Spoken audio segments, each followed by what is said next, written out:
Hello friends, ఇప్పటివరకు ఇన్స్టాగ్రామ్లో నేను ఫేస్ చేసిన టఫెస్ట్ క్వశ్చన్స్లో ఒక దాని గురించి ఇవాళ వీడియోలో డిస్కస్ చేద్దాం అనుకుంటున్నా. ఇది ఎంత టఫెస్ట్ అంటే మెసేజ్లో కామెంట్స్లో ఎక్కడ ఈ క్వశ్చన్ చూసినా కూడా నేను సచిన రిప్లై అయ్యా. అసలు ఆ క్వశ్చన్ ఎన్ని వేల మంది మదర్స్ అడిగినారో ఇప్పటివరకు. బట్ ప్రతిసారి పారిపోతాను ఆ క్వశ్చన్ కనబడగానే. ఏం క్వశ్చన్ అనుకుంటారు కదా, అదే బ్రెస్ట్ ఫీడింగ్ ఎట్లా ఆపాలని. దీంట్లో టఫ్ ఏముంది అనుకుంటారేమో కొంతమంది. ఎందుకంటే ఎన్ని పుస్తకాలు చూసినా మీరు ఆ నిప్పులకి పూసే క్రీమ్స్, కెమికల్స్ అన్నీ నాట్ రికమెండెడ్ అనే ఉంటాయి, సేఫెస్ట్ కానే కాదంట.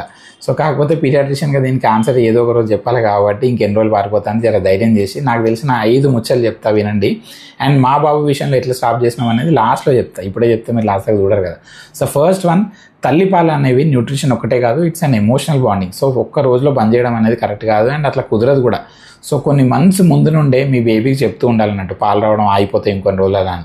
అండ్ ఏజ్ రైట్ టైం అంటే నన్ను అడిగితే అరౌండ్ 18 to 20 months టైంలో స్టార్ట్ చేయాలంటే చెప్పడము. సెకండ్, ఫస్ట్ మార్నింగ్ టైమ్స్లో ఒక ఫీడ్ స్కిప్ చేయడం మొదలుపెట్టండి. మేబీ 1 to 2 weeks అట్లానే మెయింటైన్ చేయండి. ఆ తర్వాత నెక్స్ట్ ఇంకొక ఫీడ్ కూడా స్కిప్ చేయాలి. థర్డ్, నైట్స్లో పాలు తాగిచ్చే టైం తగ్గించండి. ఫస్ట్ అంటే 15 నిమిషాలు తాగిచ్చేది కాస్త 10 minutesకి చేయండి. అట్లా సక్సెస్ఫుల్గా నైట్ ఇచ్చే ఎవ్రీ ఫీడ్ టైం తగ్గించినాక నైట్ కూడా ఫీడ్ స్కిప్ చేయడం మొదలుపెట్టండి. పాలు అడుగుతున్న టైంలో బేబీని దూరం పెట్టడం కాకుండా కాసేపు హగ్ చేసుకోండి, స్టోరీ చెప్పండి, టాయ్స్తో ఆడిపించండి, లేకపోతే కాసేపు బయటికి తీసుకెళ్ళండి. ఫిఫ్త్ వన్, బేబీకి ఆల్రెడీ 2 years వచ్చినాయి, స్టిల్ ఆపట్లేదు అన్నప్పుడు మాత్రమే హోమ్ రెమెడీస్ లాంటివి ట్రై చేయొచ్చు. లైక్ అలోవీరా జెల్ అప్లై చేయడం, ఆర్ నీమ్స్ లీవ్స్ పేస్ట్ లాంటివి పెట్టడం అన్నట్టు.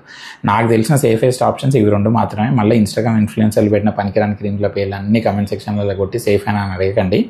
ఫైనల్గా గుర్తుపెట్టుకోండి, బ్రెస్ట్ ఫీడింగ్ ఆపేయడం అనేది T20 మ్యాచ్ కాదు ఇవ్వాలనుకోని నెక్స్ట్ వారం కల్లా ఆపేయడానికి. ఇది 5 test మ్యాచ్ సిరీస్ లాంటిది. మధ్యలో బ్రేక్స్ పడతాయి, మధ్యలో కొన్ని రోజులు ఎక్కువ తాగుతుంటారు.